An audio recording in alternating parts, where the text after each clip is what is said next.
Trying to understand English grammar is like trying to solve a mystery. English grammar is irregular, contradictory, and confusing. Fortunately, though, you don't have to walk these dark streets of grammatical confusion by yourself. I'm English teacher Paul Duke, and on this show I'll be your grammar detective. Each week, we'll investigate communication crimes and suspicious sentences, context clues and example evidence. Together, we'll solve these English mysteries once and for all. Welcome to Hard-Boiled English Live.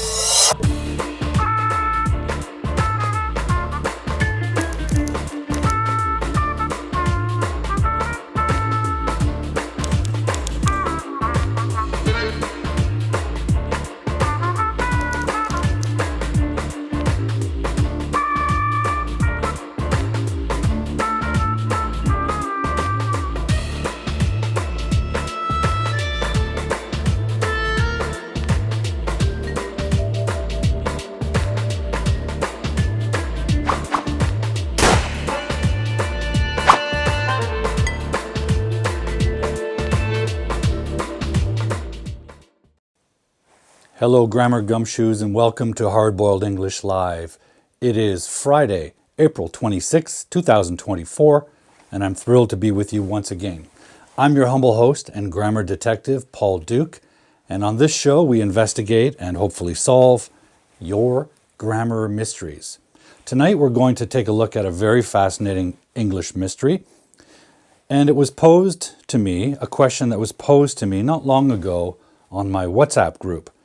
I don't exactly remember who asked the question, but I did answer it on the WhatsApp group, but I thought today would be a good day to talk about it in a little more detail. Coming up later on the show, I have a very special announcement to make, and I think it's going to be a very exciting announcement for you guys, so please stay to the end of the show when I make that announcement.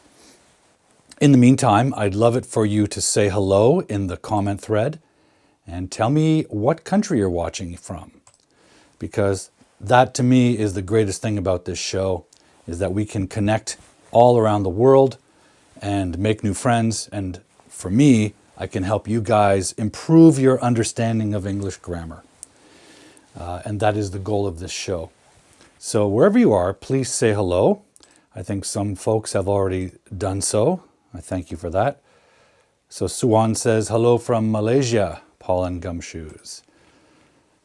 Anna Maria says, hello. We have with us Yadiza, and Yadiza's from Nigeria. We have teacher Jack from the A to Z English podcast. Thank you for joining me, Jack, and thank you for letting me post the link on your WhatsApp group. Hopefully some of your learners and students will join us on the show. It's always a challenge, of course, because we all live in different time zones, and this might not be the most convenient time for some of you. We also have with us Levi Vieira, and I can't remember where you're watching from. I think Brazil, but I can't remember exactly. We have Ludmila from Russia. Welcome to the show. And yes, Teacher Jack is tuning in from South Korea. I think it's probably bursting into springtime in South Korea. Great, thank you. Yeah, and Levi is from Brazil. Great. Great to have you with us. And we'll get to our English mysteries shortly. Remember, guys, this show is for you. This is not an English lesson. Someone actually asked me the other day, or maybe it was today, if I could sequence my shows to form a kind of course, starting from beginner moving upward. And I had to say, no, I'm sorry, this isn't really what I'm doing. I'm not really presenting a course, how to learn English. I'm not even presenting a grammar course. This is not a lesson. That's why this crazy costume, this is an investigation. What I like to do is answer questions that you have. So, for example, you see a piece of English out there, you read something or you heard something and you don't understand it. But you've already learned some English. You've already studied beginner grammar, right? But there are still things that you see or hear that confuse you. That's what this show is for. This show is to investigate those little mysteries that you encounter. I enjoy that. Hopefully this show solves those mysteries for you. That's what we're doing here. There are many other great teachers out there who can offer you lessons in the basics of grammar. Our friend teacher Robin Shaw of Shaw English Online has a whole series of great English grammar lessons, ideal for beginners, because they build sort of like a sequence of a course. Lots of great English YouTube teachers out there. That's not really what I'm doing here. This show is for you, and the questions that I answer on this show are all questions that have been asked of me by learners. Tonight we have a really fascinating topic to talk about.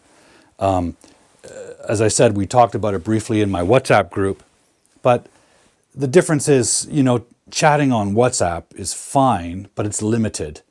What we really need sometimes is a whiteboard where we can actually look visually at sentences and really examine them and analyze what's happening in them. So that's what we're going to do tonight. We're going to take a look at something very important and maybe a little controversial. And as I said, later we're going to have a very special announcement that I think, hopefully, you will find as exciting as I do. Now, before we go to our main English mystery of the day, there is something I want to mention. Recently, somebody asked me a very interesting question. One of my students, one of my learners, asked me a very interesting question, and it made me think. So my student asked me the question, and I'm going to put it in a caption here. This is the question they asked me. Can I use as instead of because? Are they synonyms? It seems like a simple question, but the more I thought about it, excuse me, the more I realized this is a complex question. There's a lot of information in here hiding. So here's what I think. When you're learning English, and I'm not going to talk about other languages, although it may be true for other languages. When you're studying and learning English as a beginner, you're learning a lot of grammar structures. You're also learning a lot of vocabulary words, right? You're building your vocabulary collection of words and meanings and definitions. And they're very important. It's very important to do that. A lot of times what happens is students will learn a word, practice using it, and then maybe they move to another level of English, maybe a different class, different course, different semester, whatever the case. And then they learn a synonym for the word they learned before. And then they use that synonym and practice it. They may even learn a third synonym and practice using it as they're developing their skills. And of course, the teachers say, hey, use synonyms in your writing, and especially. Mix it up, use a variety, practice using these words. That's good advice, and that's important to do. But there is a potential hole you can fall into, and I'm going to explain it. When you learn a new word and it's a synonym of another word, often students will start using that second word only, and they'll use it instead of the original word. However, the original word might have been really, really useful. Okay? It's a habit. You learn a new word, you get excited about it, you practice it, you impress your teacher, you get a good grade, and then you're stuck using it. When you learn any word, it's important. There are no words that are beginner words and advanced words. That's sort of an illusion. There are specific academic terms for specific fields of study, like medical terms, business terms, architectural terms. They're not necessarily more advanced, they're just more specific. I'm a firm believer that every word has value, and that two words are never, ever, never the same. They never express the same meaning. They might be similar. So if you're taught that synonyms are two words that mean the same, I think that's not true. I think if we have two words in the language, we need those words because they each express something slightly different. Or their meaning is very, very similar, but they're different grammatically, so they have to do different jobs in a sentence. This question here presents us with one of these examples. One of the first words student learns in learning English is the word because. And it's a very powerful word that is used to connect a cause idea with a result or an effect. Cause, effect. And that's important because in life, we often talk about things that happen and the things that cause them to happen. Cause and effect. And we need a word to connect those things. For example, because I studied a lot, I got a good score on my exam. Because it rained yesterday, I stayed home. Cause, effect. Cause, result. It's a great word. And that's what it means, and that's how you use it. Then what happens? Students learn that you can use the word as to mean because. And so they do. They try practicing using the word as, right? For example, as I studied a lot, I got a great score on the exam. As it rained yesterday, I stayed home. Or backwards, I stayed home as it rained yesterday. And that's possible. So the answer to this question is, can I use as instead of because? Well, the answer is yes, you can. But I would follow up with a second question, which is, why would you? Why would you choose the word as instead of because? Because has a very clear meaning. In fact, it means only one thing.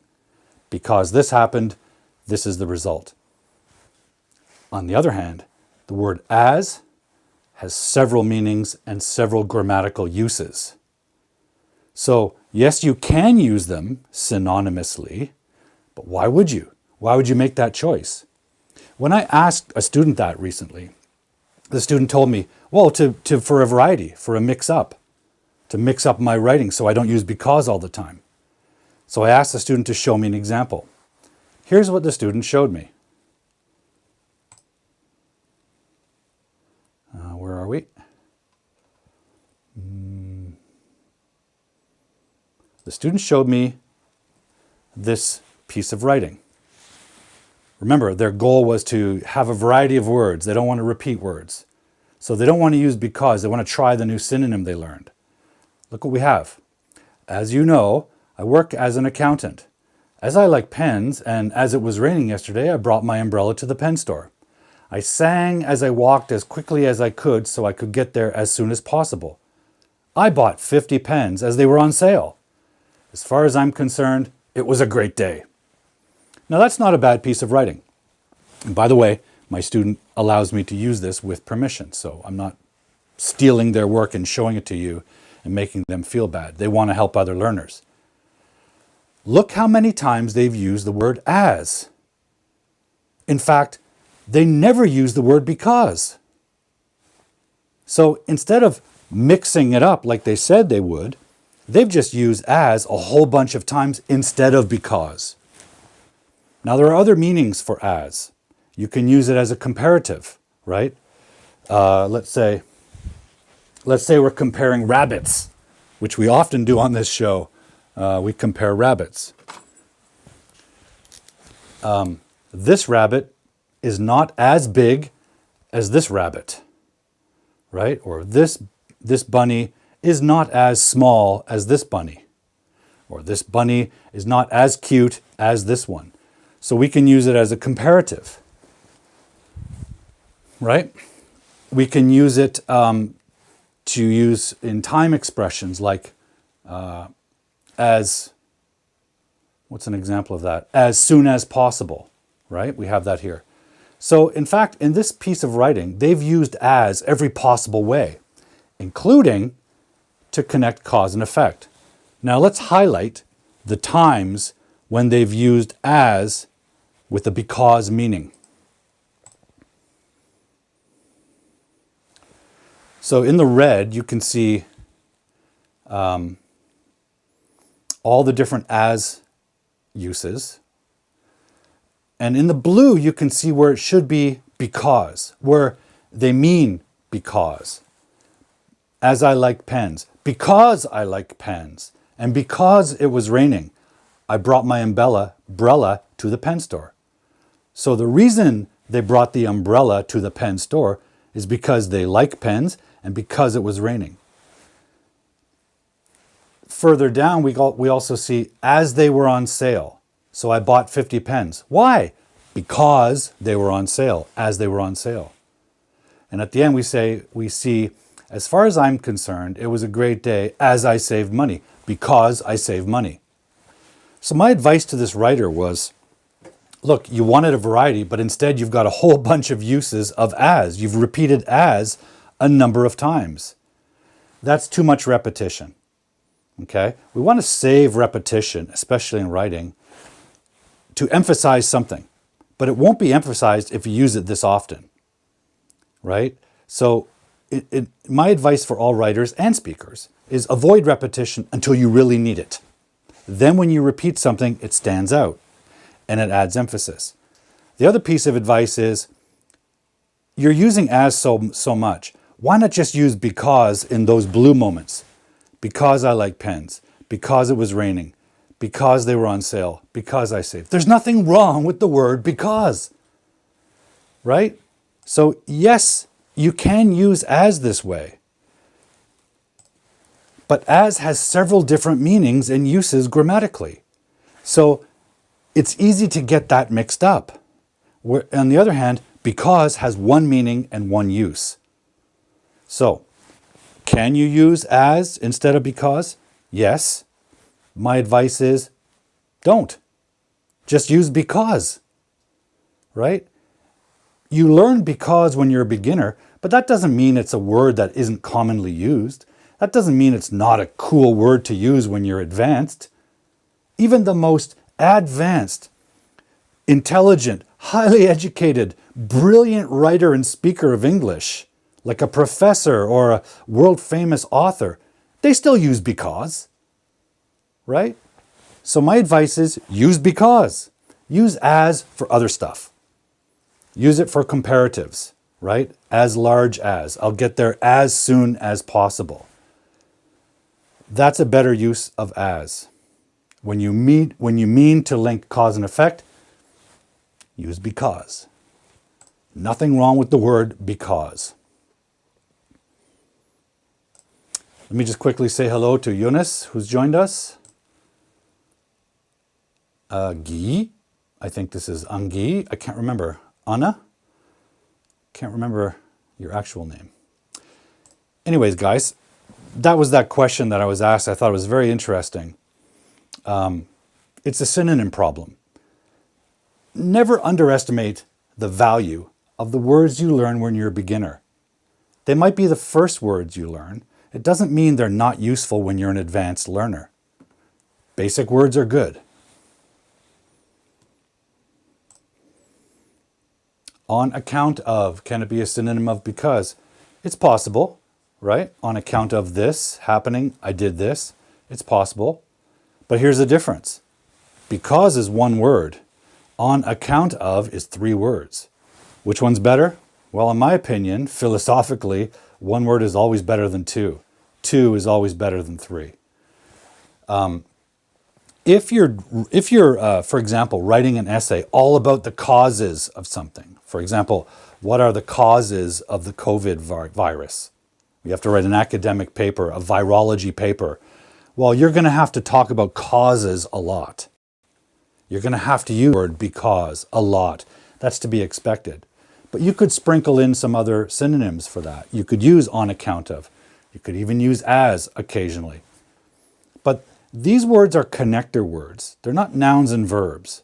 So it's okay to use them repeatedly. Really it is. Just not too many times in one passage, right?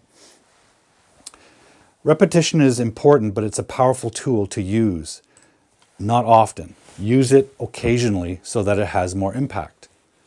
And don't be afraid to use basic words. You know?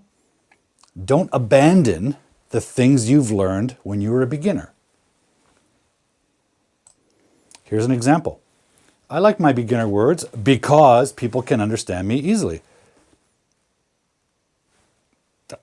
They're there for a reason. They exist for a reason. In fact, most English courses teach you the first words you learn. It's not that they're easy for you to learn. That's why you learn them. They are there because they're very important and very common. And they express things that we talk about all the time. Because is one of those. We always talk about cause and effect because that's a part of life. That's part of reality. Right? Why did you put that there? Because.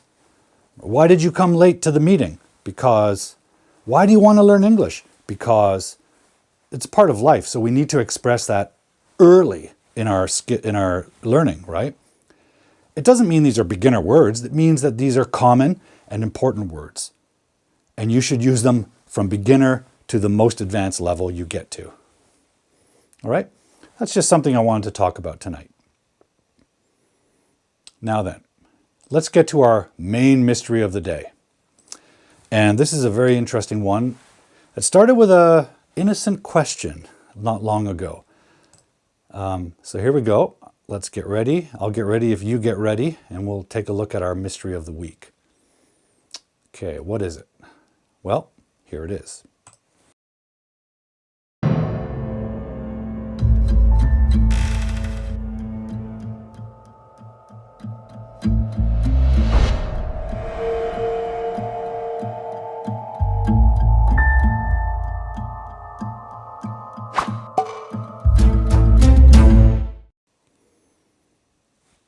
Okay, so the question is, what is a stranded preposition? I'm not sure I remember who asked this question, but it doesn't really matter. What's important is the answer. So what is a stranded preposition? Well, a stranded preposition is a preposition at the end of a sentence. Okay, I'll give you an example. I'll put it on the board here. Who did you speak to? Right? And that's a question. Who did you speak to? Well, you can see the sentence ends on a preposition, to. I'll give you another example. Actually, I'll give you a whole bunch of examples. Let's take a look.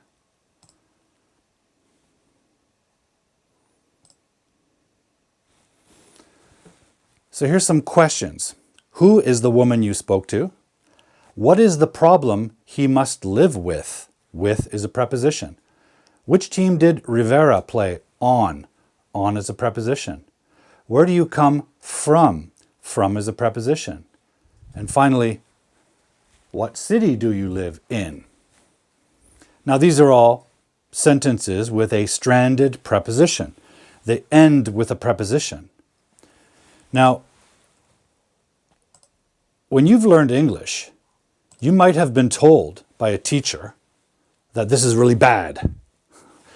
You might have learned this is a crime. This is a communication crime. You might have read a book that says this is not good English. When I was a kid, English education was a little more traditional than it is now. And teachers definitely told us, don't end a sentence with a preposition. And I remember as a child in my grammar class, and yes, we took grammar classes when we were in grade 1 and 2. I remember thinking that was weird, so I asked the teacher, why? Well, the teacher told me, because that's bad English. And even as a kid, I thought, we shouldn't do it because that's bad English. Why is it bad English? I thought, that's a stupid answer. One day, I'm going to have a better answer. And the better answer is quite simple. Instead of saying, don't do that, my answer is, go ahead and do that. The important thing with a language is that it communicates its meaning and the idea precisely, clearly, and accurately. This does that. So I want to start this investigation by telling you, I do not have a problem with stranded prepositions. To me, they are not an error. They are not bad English. They're perfectly acceptable, perfectly grammatical, perfectly meaningful, and perfectly clear use of English. In fact, the more I investigated the history of this idea, the history of this prohibition, the more I found it's nonsense. Now, I'll give you an example. If I can find it. So you might be familiar with Webster's Dictionary. Now, Webster's Dictionary was created by someone named Noah Webster in 1784, right? When the earliest scholars were creating dictionaries and grammar textbooks. And they were deciding what's acceptable and what's not. And they based a lot of their grammar knowledge on Latin. And Latin certainly influenced English. Noah Webster said this, grammarians seem to allow of this mode of expression in conversation and familiar writings. So speech, familiar writings like newspaper or a letter to a friend. But it is generally considered inelegant, and in the grave and sublime styles is certainly inadmissible. Inadmissible is a legal word that means not allowed. So Noah Webster said it's okay in speech and basic writings, but it's inelegant. And in the grave and sublime styles, or grave meaning serious, sublime meaning beautiful. So let's say grave style would be like newspapers or textbooks or academic writing. Sublime styles would be literature, poetry. It's not acceptable, inadmissible. Why? There's no logical reason here. There's no grammatical reason here. It's just considered inelegant. So the next question I had was, by who? Who considers it inelegant? Well, Webster and his friends. And this is where you can really see the problem. It's important to remember that although English is used by people in Canada, where I live, people in the US, where teacher Jack lives, people in Australia, around the world, and the UK. It originated in the UK, in England, right? English from England. They created the language. And it's also important to remember that England, for a lot of time, many, many years, had a class system, right? Upper class, aristocracy, royalty, the people with all the power. Then there would be like the merchant class, people who were businesses, shop owners, industrialists, and then the poor people who worked, or they were just poor. And one way to separate those classes was education and language. So people up here spoke a certain way, elegantly. People down here spoke inelegantly, and then the people down here spoke terribly. That way everyone knew their place. And by the way, in that system, you weren't allowed to move. So the poor people didn't get the education that would allow them to work in business, and certainly not in the government or the ruling classes. People stayed in their classes. And language was one way to divide these classes. So when Webster says it's considered inelegant, by who? By the upper class. So if a lower class person finished with a preposition, the upper class would say, we don't speak like that. We would never put a preposition at the end of a sentence. It's not elegant. Is that a logical, grammatical reason for that? I think not. Now, I live in a society with no real class system, right? Of course, we have people in power in the government and businesses, and we have wealthy people and we have poor people. But guess what? You can move between them, right? Education, business, these things allow you to move between classes, if you want to call them classes. And that mobility is what differs with the old class system. So I believe the prohibition against using preposition endings, stranding prepositions, I think the prohibition against this is garbage. It's a historical artifact from an earlier time where the class system, where language was used in the class system to divide classes. We don't do that anymore here. Not even in the UK they do that really. It still exists a little bit. It takes a long time to evolve out of that linguistically. So let's start with that. In modern use of English, it's perfectly acceptable.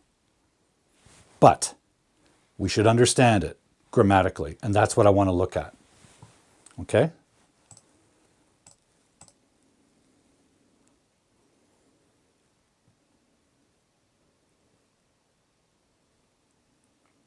Okay.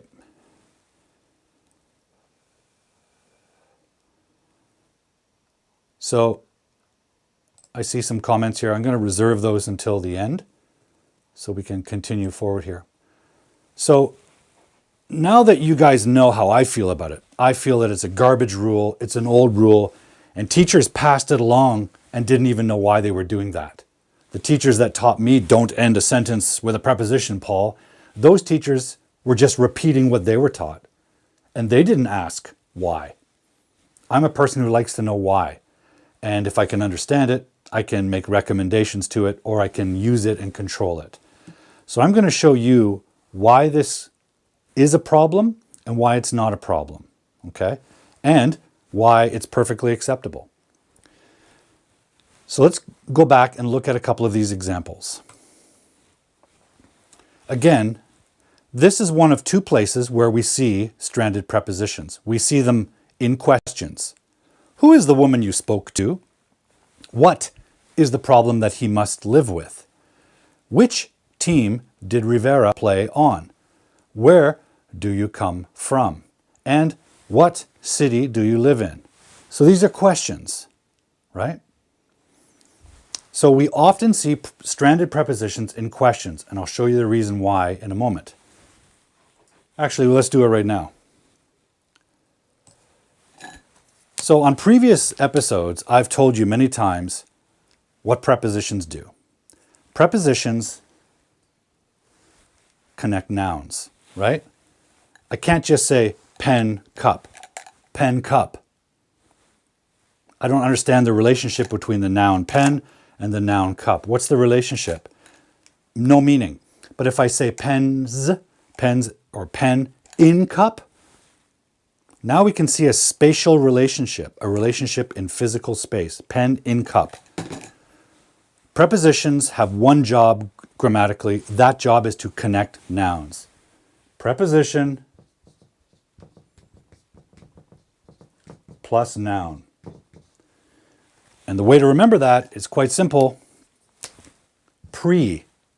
The prefix pre means before. Position.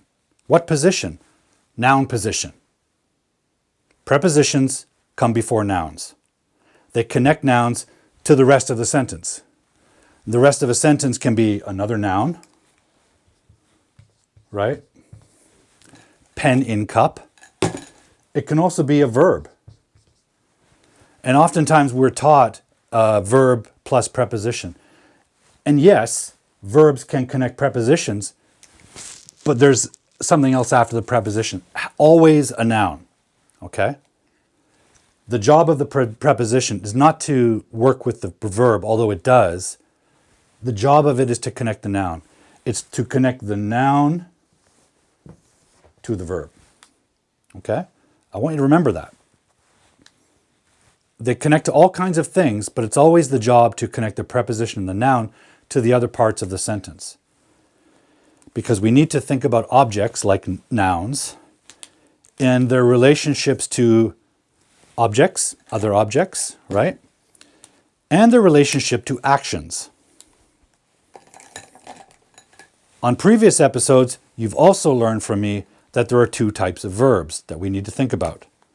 There are, where is it? There are transitive verbs and there are intransitive verbs. Right? We've talked about this before, and if you're not familiar with the lesson, I'll post some links to it. Transitive verbs are verbs that must have a direct object right after them.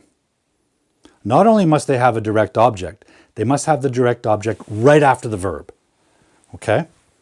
So a sentence with a transitive verb always looks like this. Right? Nothing can be in the middle there. The only thing that we can put in the middle there is like an article, the, because that is considered part of the noun. We can't put a preposition here. That would be like a interruption, a stop sign in between the verb and the direct object. In this kind of sentence, that's an important relationship that can't be separated. Intransitive verb sentences can be a subject and a verb, period. For example, I jog, period. I teach, period.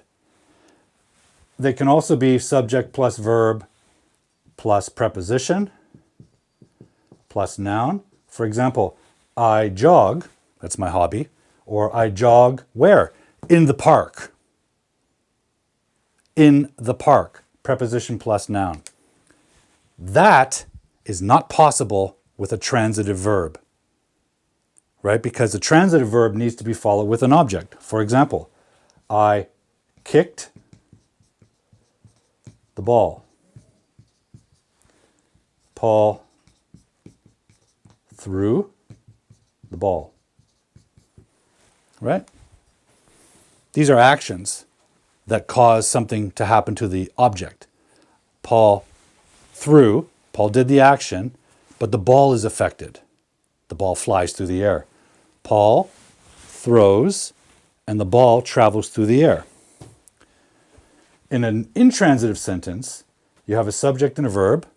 I jog in the park, but the park's not affected, right? With an intransitive verb, the subject does the action, and the action affects the subject, not the object. Even if it's a noun, it doesn't get affected. If I jog in the park doesn't change.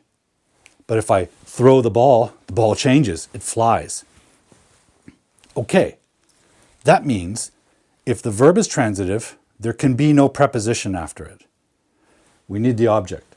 Now, after the object, you can certainly have a preposition. Paul threw the ball in the park. But I need to throw something, right? I need to throw the ball. Okay, that's the root of our problem with stranded prepositions. That's lying at the heart of it. Okay, let's go back to our example here. Who did you speak to? It's a question.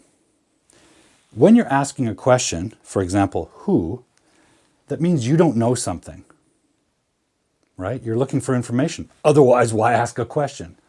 Who did you speak to? You want to know who. You want to know someone's name or some person. You want to be pointed to some person. And the answer might be something like, we could do an answer like this. I spoke to the woman. I spoke to that woman. I spoke to the woman. That's a potential answer, right? Who did you speak to? I spoke to the woman. Look at that. Look what we have here. We have a subject. We have a verb. Is that verb transitive or intransitive? Well, right after it comes a preposition, right? And then we have the noun, the woman. And I just told you that's not allowed with transitive verbs. It's only allowed with intransitive verbs. I spoke to the woman. So this verb must be intransitive. And if you don't know who someone spoke to and you ask, you still need that preposition because you're implying that who did you speak to? You know that that person spoke to someone, right? You don't speak the woman. You speak to the woman, or even speak with the woman, or even speak at the woman, or even speak of the woman. But you speak plus preposition. It's a complete idea. You speak to noun. You speak to someone. You speak to even your dog. You speak to a noun. Speak to, we have to keep that, even if we don't know who you spoke to. So that's why we have this dangling preposition, because we do not know who we spoke to. That's the question we're asking, right? It's the missing noun. And we know we spoke to someone, but we don't know who. So we're asking, who did you speak to? So we still need that preposition, even though we don't know the noun. We can't just say, who did you speak? Why? That is an intransitive verb. It's going to have a preposition and a noun after it when we get the answer. Okay? Just going to clear the board a little bit here. So intransitive verbs are followed by these preposition-noun combinations.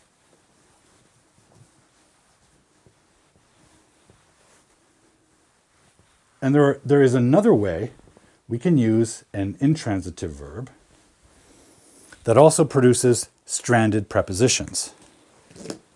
Let's clear these for a moment. Who did you speak to? Question. I spoke to the woman. That's a simple statement. That's a question. That's a statement. But we've studied before, guys, relative clauses. Who did you speak to? Well, let's say you point to someone or name them, and you say, she is the woman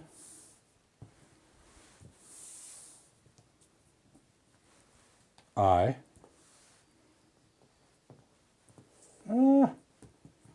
spoke. She is the woman I spoke. Subject, verb, object.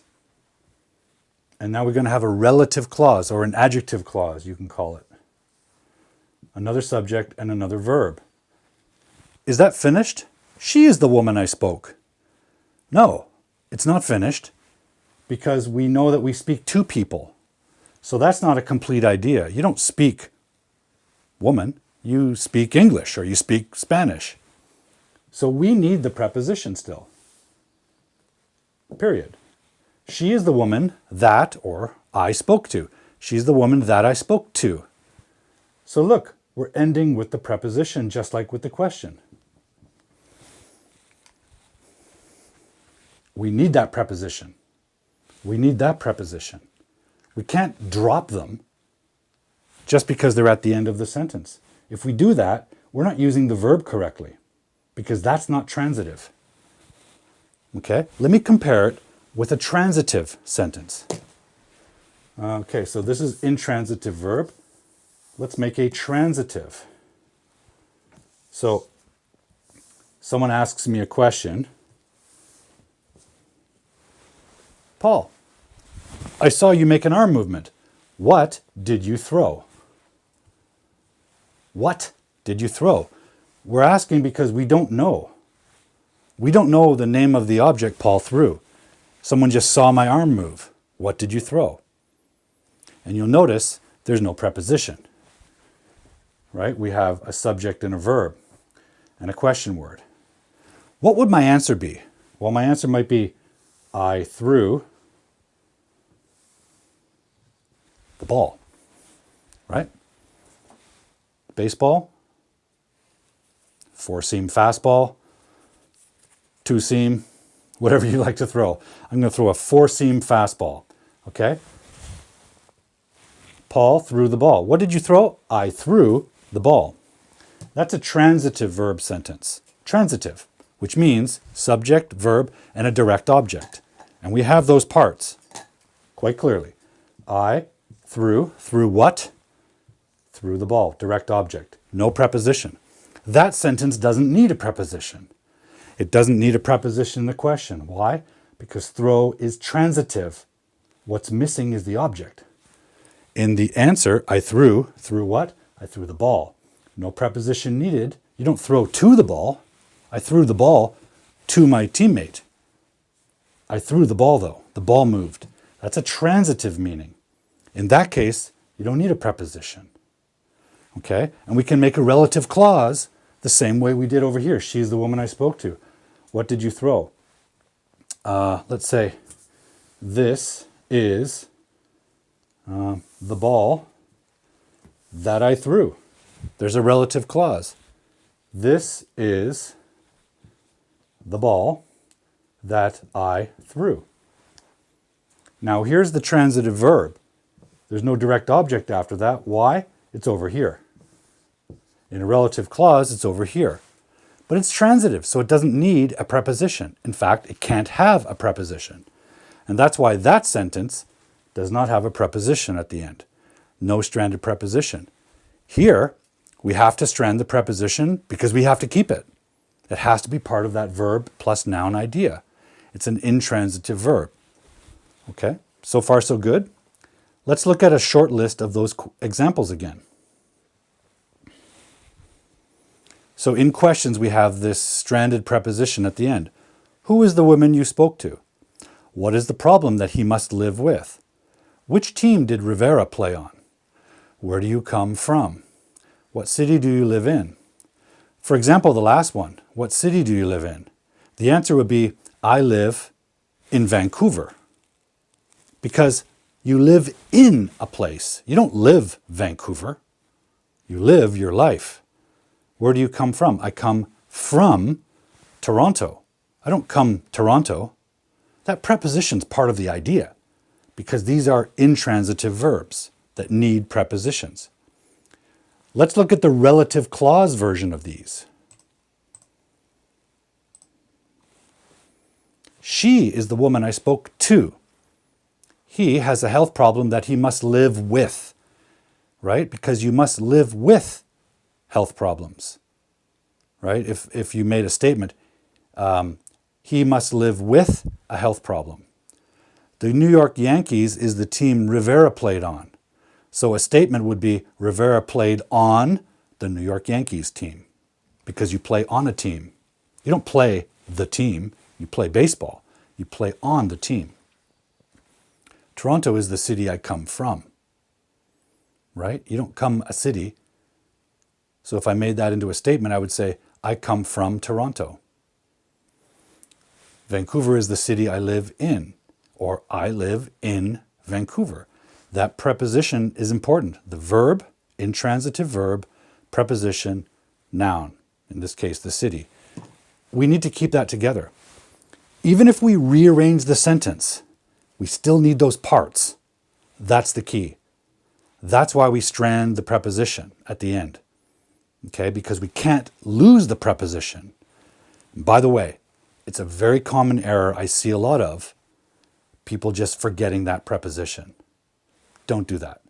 If you have a choice between stranding the preposition at the end or deleting the preposition, please strand the preposition. Don't worry about tradition. It's more important to have the preposition than to lose it altogether. Do not lose the preposition. It's an important part of the meaning. Verb, preposition plus noun. Got to keep it. Doesn't matter what arrangement you have. Question, relative clause, statement. Got to have that combination for intransitive verbs. Okay? I want to show you one more piece to this puzzle. Now, this is what the more traditional or formal, you're often taught this is formal. If you really want to avoid putting the preposition at the end and stranding it, you can move it. Okay? She is the woman to whom I spoke. He has a health problem with which he must live. The New York Yankees is the team on which Rivera played. Toronto is the city from which I came. And in these structures, you can see we do not end on the preposition. We end on the noun or the verb. And that's okay. Okay? This is what the traditional teachers taught me when I was a kid. This is the right way. Stranding prepositions is the wrong way. I don't believe that. I believe this is another option. Okay? Now bear in mind, if you're talking about a person, you need to use whom. Right? So if the object is now the woman, because you spoke to the woman, You have to keep that preposition. We're not going to lose it. But now we have to use the relative pronoun whom, not who. And all other nouns, we need to use which. Can't use that with this structure. You have two choices, which or whom. Whom is used for people, and which is used for all their nouns. Okay, let's try that with our existing sentences. Let's make them more traditional. Okay, so we have this relative pronoun, relative clause that says, she is the woman I spoke to. And let's say our teacher insists we don't strand the preposition. Well, as I showed you, we do have an option. She is the woman to, got to keep that preposition.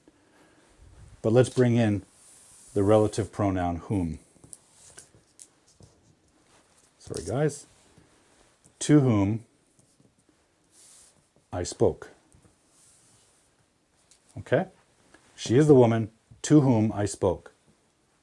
So by reorganizing them, we're not ending with a preposition, but we're keeping the overall idea. We didn't lose the preposition. Why do we need it? Because we speak to people. Always speak to or with. Okay? You need that preposition. Intransitive verb. But we kept the preposition. We've just moved it over here with the relative pronoun whom. So we keep our prepositional idea, but now we're not ending the sentence with the preposition. That's the traditional or correct, elegant way for sublime and grave writing. This is the ball that I threw. This is the ball. Sorry, that's the transitive version. I don't have the other sentences here, but again, we can compare them with this. With those objects here, right? He has a health problem. Let's say he has COVID, with which he must live. Why? Because we live with health problems. We don't live health problems. We live with health problems. So we need to keep that prepositional idea. Prepositions communicate ideas. They're not just grammatical words. Okay? But with which he must live. So now we're ending on the verb live. We're not ending on the preposition. So you can do this. Is it better? That's for you to decide. Some scholars, some teachers, some professors will tell you that this looks better. But why? It looks better because you're not ending on the preposition. But we've already established that ending on a preposition is a garbage rule. It's an old-fashioned rule that was never justified, except to keep the class structure of society. So, is it better? I don't think so. It's an option. So if you have to write a lot of relative clauses, you might want to mix them up in different structures. You have these choices. To summarize, what I would say is that it always comes down to the verbs. I talk about this so often because it's at the base of so many decisions. Why? Because every sentence has a verb. And that verb might be intransitive, it might be transitive. Why is it important? Because it affects everything that comes after. So when you learn a new verb, it's important to learn if it's intransitive or not or transitive, or both. Some verbs can switch. It's important to understand. It determines everything that comes after the verb.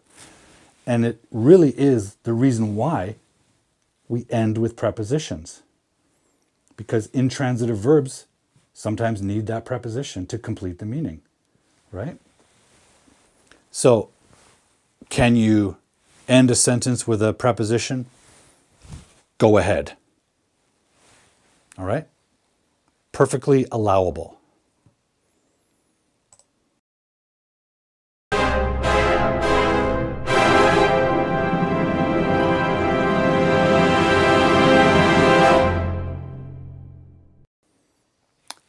Okay, so I think that case is closed. But I'd like to give some time to think about it and ask questions. So does anyone have any questions about this? I saw some comments here. Let me just go back.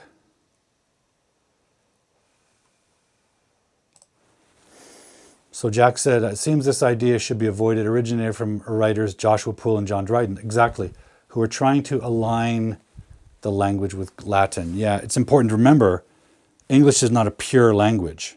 For example, Korean language was created by a scholar. Can't remember the guy's name, the great Sojung or something. There's a statue of him downtown Seoul. The king asked him to create a language that would be easy for everyone to learn in the society. So he made a language that's logical because he designed it. English was never designed. It evolved with the influence of French, Latin, and German languages as each of those peoples conquered England and mixed the languages. So a lot of these early scholars felt that Latin was the high language, the language of scholarship, the language of religion. So they wanted to make the new English grammar fit Latin. We don't need to care about that anymore, right? There's no reason to suggest ending a sentence with a preposition is wrong. Exactly, Jack. Nonetheless, that idea as a rule is still held by many. It is. And if you really push them, they don't even know why. As I've shown you, there's no grammatical reason why we can't do it. The worst crime is to forget the preposition altogether. That can cause problems, right? In fact, I have a video in my English Weirdness series all about transitive verbs. And the title, if I just find it for a moment, is a kind of joke based on this exact idea. Let me just find it.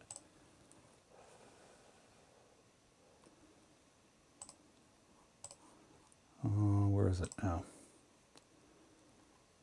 I'll just quickly share this. No, I can't find it. Okay. Well, the video's title is Aya Moves the Big City.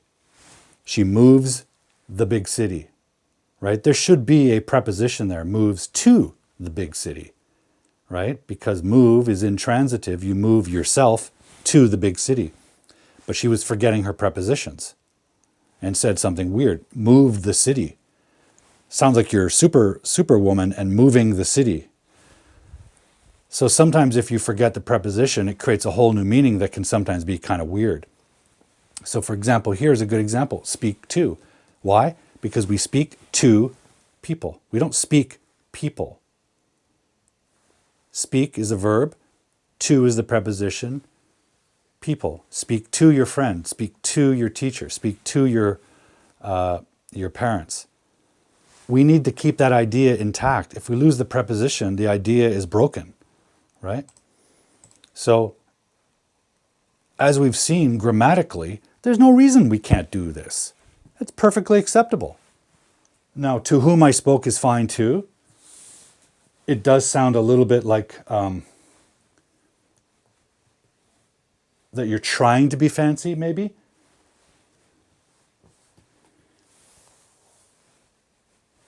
She is the woman I spoke to. Perfectly acceptable. Even in scholarship. In my private work, where I work as private tutor and coach for my writers, some of them are professors, right? But their English is not their first language, so they need the highest possible level of English for their journals that they publish worldwide to other scholars. And they'll finish a sentence with a preposition, no problem. Nobody thinks they're stupid. Nobody thinks they're uneducated. Not with double the amount of education I've had. So there's no grammatical reason to do that. Yes, Churchill is famous for saying this, although I've also heard that he didn't actually say it, but he's credited with it. So here's an example where he's ending with a very funny combination of relative clause and preposition. So it's an old-fashioned rule, not based in anything grammatical. So feel free to use these stranded prepositions.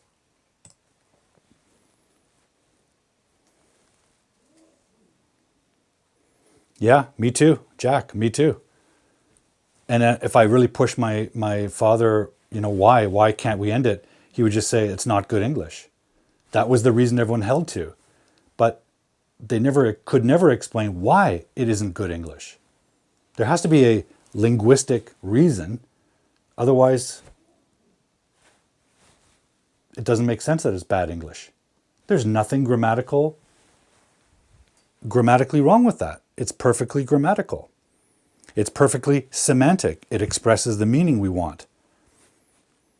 Now, sometimes we also, at the highest level of language use, we are assuming the grammar is good, we're assuming the meaning is correct, and then we're trying to elevate the language to an aesthetic level, a beautiful level, to make it most beautiful. And sometimes the reason something is beautiful or not beautiful is simply the sound of it, the rhythm of it, the poetry of it. That is subjective, but there are things like combination of consonants and vowels and repetitions and things. Again, there's no reason aesthetically why this isn't good. It doesn't sound ugly or weird to say, she is the woman I spoke to. Who did you speak to? It sounds perfectly elegantly flowing. So I can't even buy the argument that it's inelegant. It's perfectly elegant. Wilson's joining us from Ecuador. Hi, Wilson. Welcome, welcome.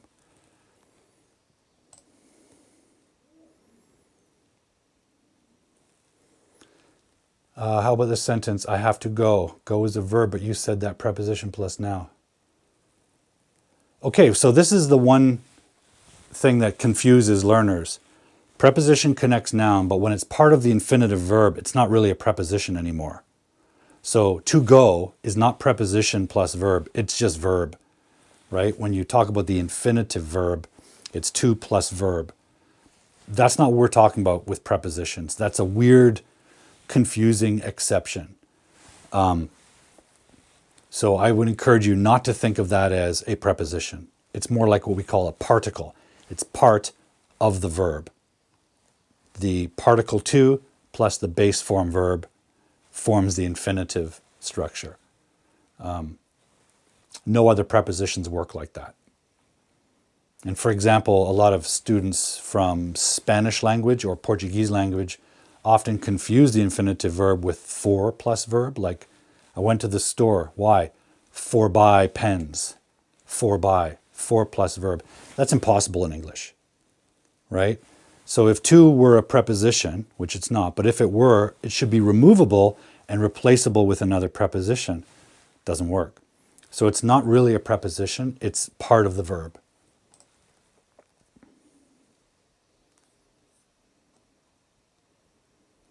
So this is an example again of prepositions. I would love to. To do what? You would love to go. You would love to study. You would love to play. You would love to throw the ball. This again is part of the infinitive verb. It's implying the infinitive verb. Maybe in a conversation, someone would say, hey, would you like to visit me? I would love to visit you. So the verb is implied. This is not an example of stranded preposition. This is an example of stranded infinitive, I guess. Different issue. Yeah, sure. Who did you speak with? Speak can work with several prepositions. Speak with a person, speak to a person, speak at. Like the other person doesn't get a chance to talk, you're speaking at them. You can speak for someone instead of them, right? Speak for them on their behalf. Like a lawyer speaks for the client. But speak works with prepositions. It's also transitive sometimes when we think about language, for example. I speak what? Speak English. English is a noun, so it can be transitive.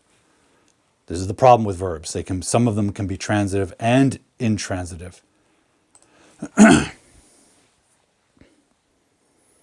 Yeah, this is an example. A car rolled by. By what?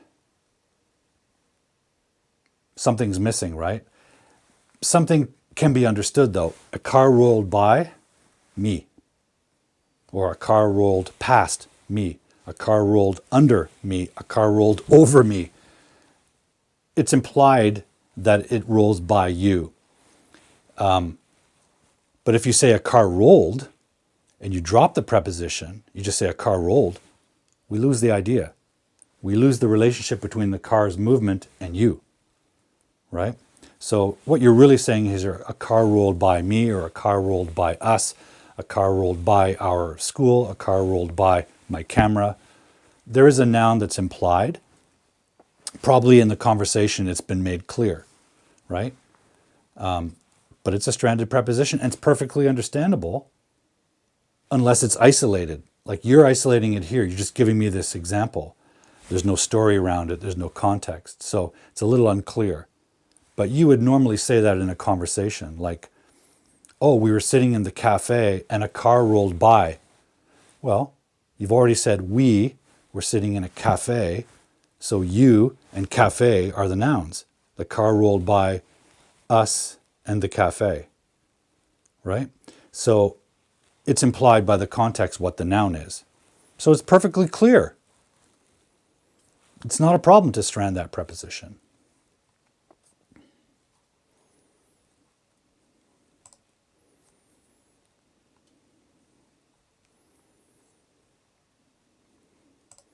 I want to say hello to Chris from Brazil. Hi, Chris. Hope you're doing well.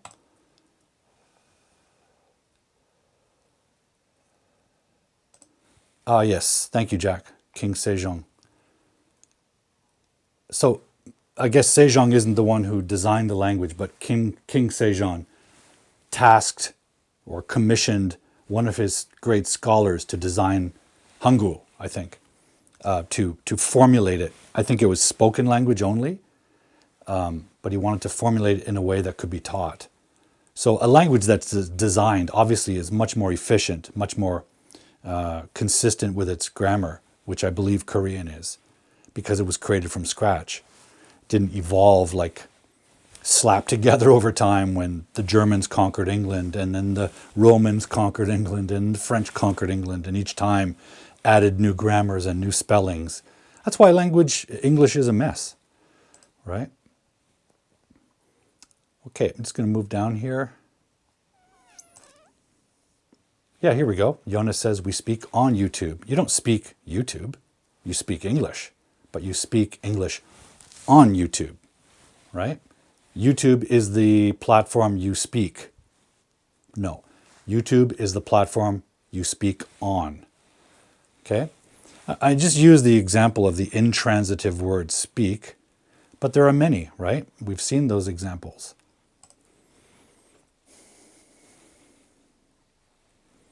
Yeah, exactly. If you design a language, you have an opportunity to design rules that and make them consistent. English is a mishmash of rules from different languages. It was never designed by someone. So, that's what makes English hard to learn. I also believe that's the secret power of English. Because it's so irregular, because it's so inconsistent, it's flexible, it's creative.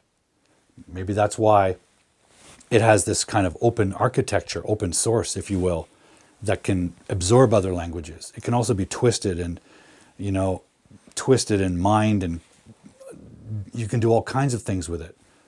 Maybe that's why there's so much literature, poetry, music lyric, because it doesn't have to follow its rules strictly. So that's the good point of language. The bad point is it's hard to learn. Sounds like Korean is much easier to learn, and maybe some other languages.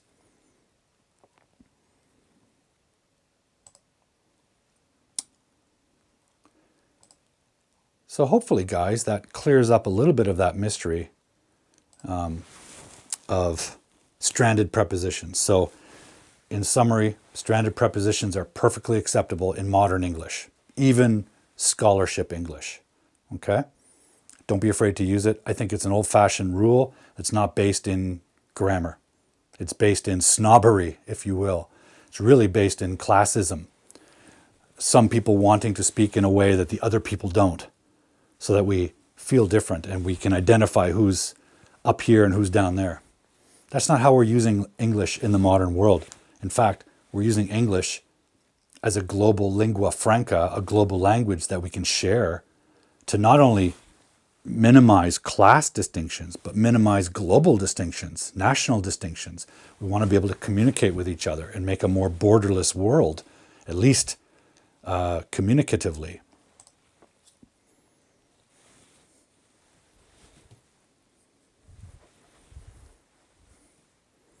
Yeah, a lot of words like this come from other languages. These are French words. That's why they have those spellings. Lots of words we use in English don't originate in England. They originate in other words. Yes, what are you thinking of? What are you thinking about? What did you talk about? What did you think about? What did you think of? Right? Need that preposition because if we make a statement, we say, I think of you. I think about English. I think about my wife. We think about things, right? In that meaning. There is another way to use it transitively, but if you're thinking about or thinking of a topic, you need that preposition. And it doesn't matter what order you put them. Could be a question, could be a relative clause, could be a simple statement. You need all the parts.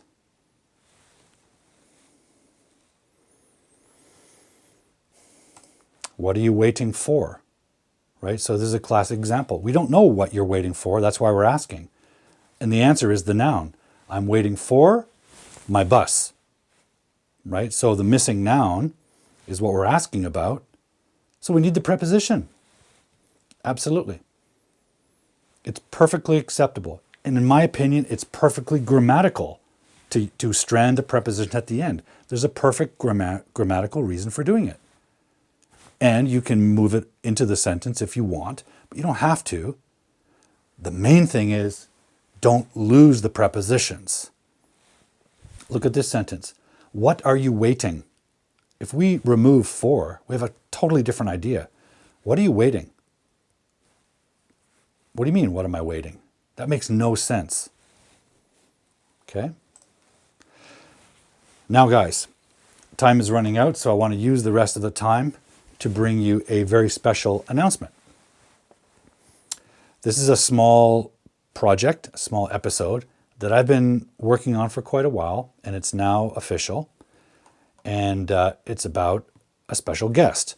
Now, I've had lots of special guests over the years on this show, educators, even some learners, sharing their stories and sharing their challenges, their successes, inspirations.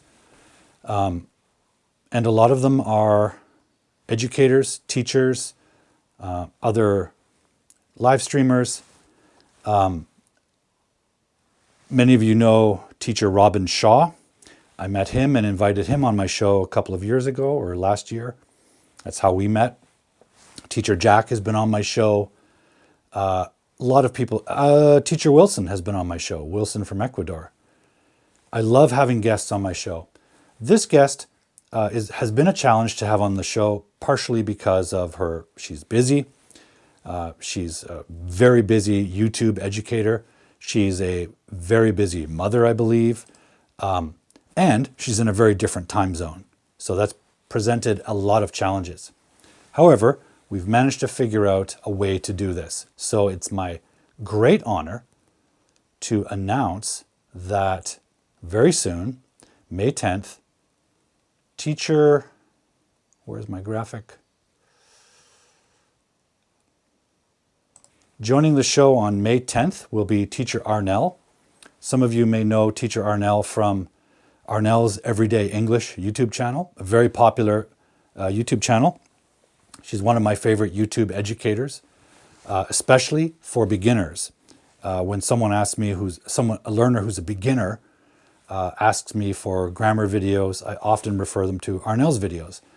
She makes beautifully clear, well-researched videos with graphics, animations, all of which help her really clearly communicate grammar.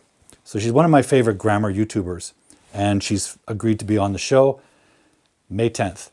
Now, we haven't worked out a time yet, so I want you to pay attention to my YouTube channel or my WhatsApp group, because very soon we'll work out a final time. It's going to be very different. I believe it's going to be early morning for me. So this show usually starts at 5 p.m. Pacific time. It's probably going to be something like 9 or 8 a.m. Pacific time, which might be better for you, by the way. So for example, Teacher Jack's in Korea. Right now it's Saturday morning in Korea. It would be Friday night for you, Teacher Jack. But it's to be announced because we haven't determined exactly the time yet. So please stay tuned. But I'm very excited to have teacher Arnell on the show. We're going to learn all about her journey as an English teacher, her videos, her different projects, her websites, her courses, all of this stuff. So stay tuned for the details of that, but it's coming up quickly. And despite the time change, I hope you can attend, because I think we'll have a very good conversation. That will also be a 2-hour episode. Okay, that evening or that morning, we'll also have time to investigate some grammar, and then we'll have some time to meet and talk to teacher Arnell. Okay, I'm very excited to have her on the show, and I'm sure you will benefit from meeting her if you don't know her already.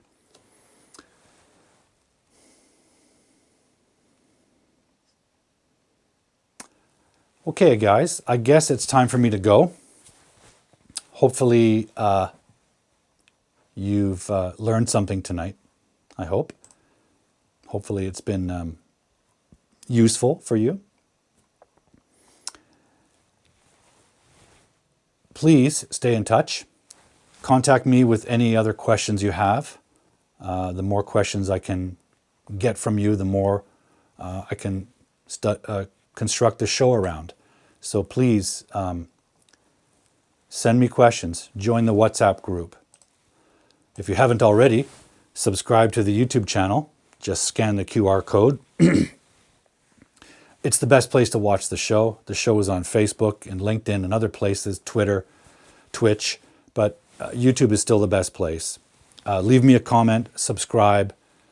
Also, if you're interested, you can join my members club. There are free memberships available.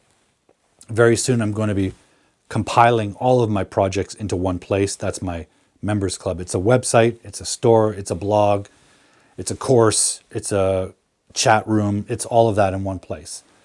So consider joining that.